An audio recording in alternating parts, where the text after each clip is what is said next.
In the next segment tonight, how the Clinton Charitable Foundation is being run. And that is the subject of this evening's Talking Points memo. Hackers have released new information taken from emails stolen from John Podesta, Hillary Clinton's campaign chairman, that show the Clinton Foundation is run more like a business than a charity. This man, Douglas Bann, was a top fundraiser for the foundation, but at the same time, he was running a company called Teneo and booking speeches for Bill Clinton. So Mr. Bann was a very busy guy. Not only did he bring in millions of dollars to the foundation, he set up millions of dollars in speaking fees for Bill Clinton and a hefty income for himself, consulting with some folks who donated money to the foundation. It's a tangled web, but you get the picture. Money went to charity, money went to Bill Clinton, money went to Doug Bann. In addition, Factor has studied the 2014 tax return from the Clinton Foundation, the latest available. According to this document filed with the IRS, millions were spent on non-charitable expenses. In 2014, the Clinton Foundation received $338 million in revenue. Wow. 64% of that money went for charitable purposes. The rest was either saved, spent on administrative expenses, or invested. Including in the expenses are lavish salaries for Clinton pals. Then CEO Eric Braverman received $532,000 in total compensation. Not bad. Bruce Lindsay, almost $400,000. Mark Gunton, $314,000. Maura Paley, $284,000. And Dennis Chang, almost $270,000 in total compensation. In addition, Bill, Hillary, and Chelsea Clinton used private jets to fly around on foundation business. That's legal, but rare. Charities usually use scheduled airlines to save money. To be fair, Mr. and Mrs. Clinton are very high-profile people. Secret Service agents are needed, but there's no question the private air travel afforded them an opportunity to do whatever they wanted to do and go wherever they wanted to go. That is a huge advantage for a politician planning to run for president, is it not? Talking Points believes the Clinton Foundation is a joint venture, business, political, and charitable. The Clintons figured out how to accomplish all three things under the foundation banner. It is left to you, the voter, to decide whether that is ethical. One footnote, I run my own charitable foundation named after my parents. I take nothing, no salary, no travel, no expenses. Bill, Hillary, and Chelsea Clinton do not take salaries, but they certainly have benefited from the money the foundation has received and the transactions that go back and forth. And that's the memo. Now for reaction, joining us from Tallahassee, Florida, Peter Schweitzer, author of the book Clinton Cash. So, did I make any mistakes in the memo or leave anything out, Mr. Schweitzer?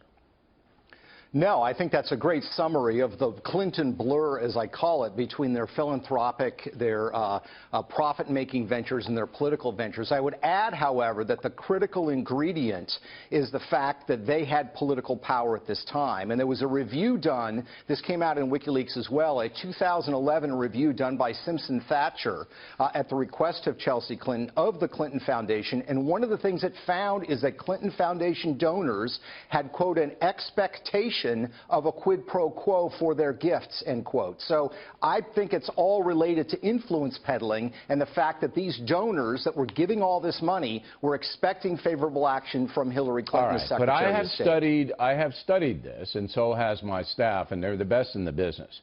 We can't find many quos, particularly from the year 2014, 15, you know, the recent.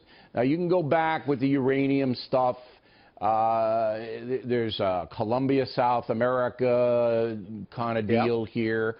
But it looks to me that they stopped the quos. Would I be wrong in saying that? Well, I think they have suspended them because Hillary Clinton, of course, has no...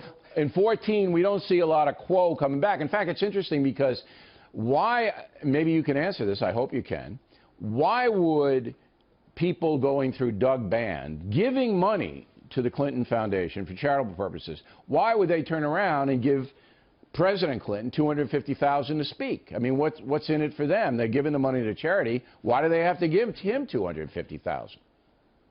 Well, I think it's you're putting money in multiple pockets. And look, in 2014, 2015, Hillary Clinton has no formal political power, but she's widely expected to run for president, yes. And a lot of people assume she may be the next president. So you could argue that it's a down payment for services that they expect to receive once she goes to the White House. You could argue it'd be a speculative argument. Now, one of the criticisms of you, and your book is very well worth reading for people who are objective, who want to know the facts. I have no quibble with your book, but you are associated to some extent with Stephen Bannon, the CEO of the Trump campaign, because you work for the Government Accountability Institute. He stepped down as a board of directors. So people might say, well, look, Schweitzer, you know, he's got a beef against the Clintons, and he's not looking at it the fair way. How would you answer that?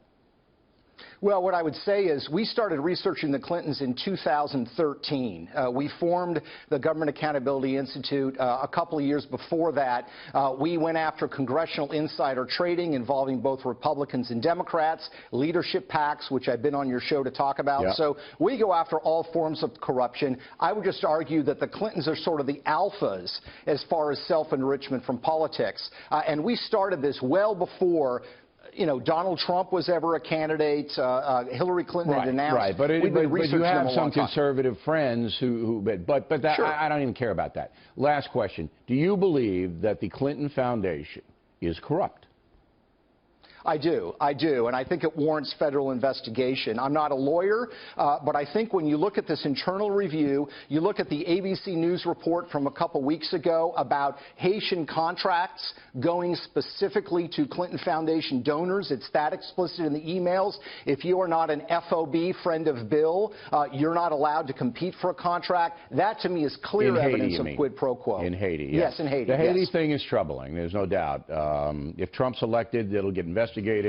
If Hillary Clinton's elected, it will not. Mr. Schweitzer, thanks very much. We appreciate it.